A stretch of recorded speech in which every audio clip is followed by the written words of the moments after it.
पण आलो. तर हॅलो छत्रपती संभाजीनगर का औरंगाबादकर. तर आम्ही आलो होतो कोणतं रंगीला गेट आहे ना, हा रंगीला गेटवर आलो होतो आणि एक व्हिडिओ शूट करायचा होता आम्हाला, जो की छत्रपती संभाजीनगरवर आणि औरंगाबादवर दोन्ही गोष्टीवर होता. तर मग आता समजत नाही आम्हाला की व्हिडिओ शूट कसा करावं. तर एक तर आम्हाला काय वाटतं की छत्रपती संभाजीनगर बोलायला पाहिजे किंवा औरंगाबाद बोलायला पाहिजे. आता एवढं कन्फ्यूज झालो आहे आम्ही. आता यामधून नेमकं बोलावं तरी काय? तुला काय वाटतं? नक्की सांगा कमेंट मध्ये काय बोलत. तुला काय वाटतं कोणतं छत्रपती संभाजीनगर बोलावं की औरंगाबाद बोलावं? मला वाटते औरंगाबाद बोलत, कारण की औरंगाबाद हे जुनं नाव आहे, त्याच्यामुळे औरंगाबाद बोला असं मला वाटतं. आणि छत्रपती संभाजीनगर आता नवीन झालंय, मग त्याच्याबद्दल तो काय म्हणणं आहे? अरे काय झालं? अरे सांग ना, अरे सांग ना. माझं म्हणणं काय नाही. अरे सांग ना भाई, सांग ना. गाईज आता इकडे बघा संभाजीनगरच्या गेटवरती आलेलो आहे आणि हे बघा किती खतरनाक व्ह्यू दिसतोय तो.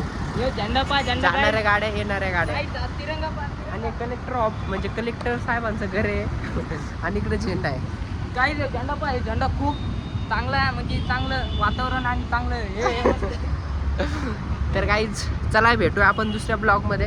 आणि आपले व्हिडिओ तर तसे चालूच आहेत यूट्यूबवर आणि खरंच चांगला थँक्यू. सपोर्ट करा. अरे खरंच थँक्यू, कारण की आपले नाही का, तुम्ही नाही का डायरेक्ट 15 दिवसामध्येच किती 15 दिवसामध्ये डायरेक्ट किती सबस्क्राईब, हां 210 सबस्क्राईब केले तुम्ही. नाही रे, 210 सबस्क्राईब केले डायरेक्ट. आणि खरंच मनापासून धन्यवाद. आणि असेच व्हिडिओ येणार आहे आणि असेच आपले रेग्युलर व्हिडिओ येणार आहेत. आणि तुम्ही नाही का जसं आत्तापर्यंत सपोर्ट केला आहे, जसं इंस्टाच्या आय डीला पण 5000 फॉलोअर्स तयार करून दिलेत. आणि असंच खरंच सपोर्ट राहू द्या. मी पण असेच तुमच्यासाठी.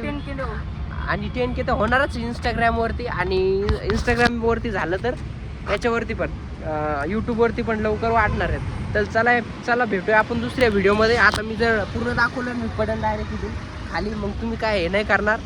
चला भेटूया आता दुसऱ्या ब्लॉगमध्ये. बरं याला बघून जा का जातो तर.